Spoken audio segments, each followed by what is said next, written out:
Hello everybody, welcome back to the Al Johnson Show. Thank you all for watching, and well, as you can see by the title, today I'm here to give you guys my thoughts on the first 3 episodes of Mandalorian Season 3.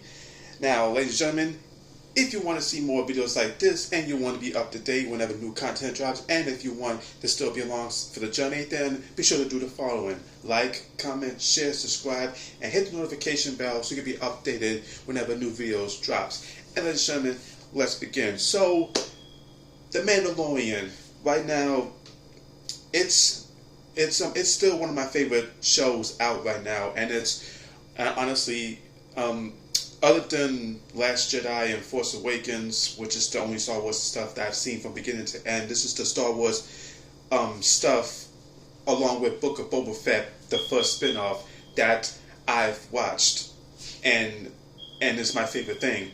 I loved Season 1, I really enjoyed Season 2. Season 3, I'm going to say right now, it's off to a slow start.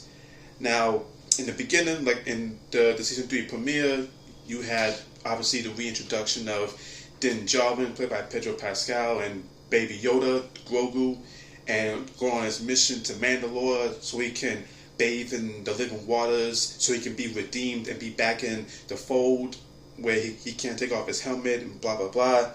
And we had a little detour to bring back IG-11, played by Taika Waititi, and we meet up with Carl Weathers, Apollo Creed, who now runs Navarro and is a very pristine, beautiful land.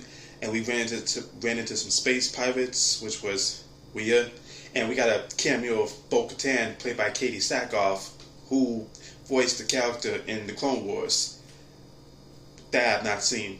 Then in last week's episode, we had Din surprisingly and very quickly go to the mines of Mandalore, and he was held hostage, and then Grogu, thanks to teachings of Din, went to go get Bo-Katan for help, and even then Din was like, I still need to do my mission and breathe in the waters, and him and Bo have somewhat of an understanding that even though they are different Mandalorians by creed, they do things that are the way according to them. You know, this is the way. And Din begins to, like he's Jesus, go into the water in hopes of being reborn anew, but then something dragged him down, and then Bo went in after him to save him, and then was face to face with the mythosaur, the beast that the Mandalorians famously rode over Mandalore, which is now basically, let's just say, a shell of what it used to be. And now in today's new episode, we had sections of that, but what I want to talk on is what I think is, to me, the most interesting part about the episode, but was kind of admittedly my least favorite part of the episode, which was the detour with Dr. Pershing that we've seen in the last 2 seasons. The doctor who was wanting to clone things, basically was having Grogu so he can study its DNA and use whatever genes it has to clone something. And we also saw, we had the introduction of the character, I think her name is Kane, Elias Kane, whatever her name is, communications officer, that was in the Cassian Andor show and popped up in Ant-Man and Wasp: Quantumania. So like I said, this was an interesting part of the episode, but it was also my least favorite because I never watched Andor. I know. Hopefully I do watch it, because the way the episode folded throughout, that basically the majority of that part of the new episode, the way that flowed, I got the Andor feeling that people who watched Andor, I mean, if you have seen Andor and you saw this episode, it was like you got that feeling back, that sophisticated adult drama in the world of Star Wars. Then, like with the section with sections with Bo and Din for like, okay, it's just going to the formula of the Mandalorian this and that, pardon me. But then when you get to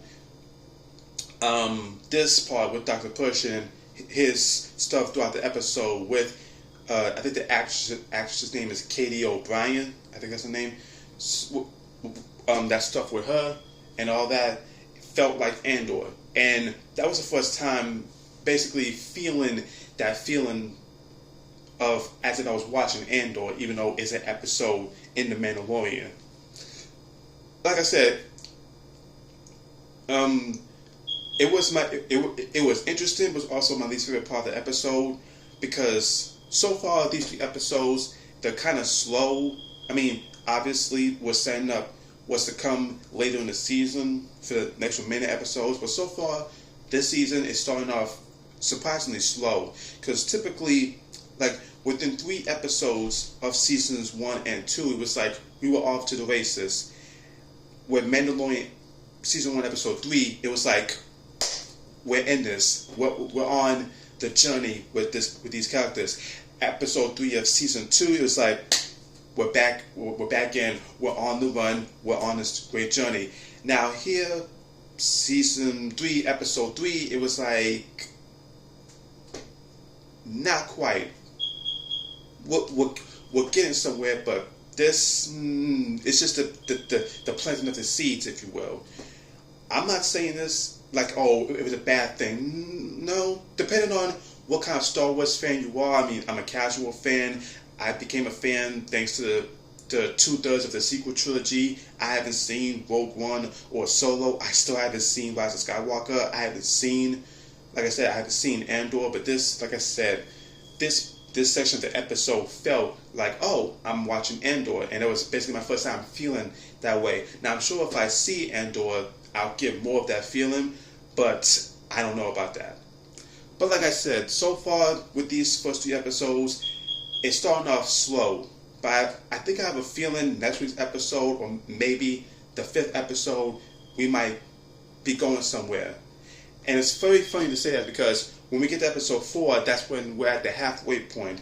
And at episode 5, it's like, okay, we almost kind of had to ramp up, but we still got to set things up and give like little bombs to drop.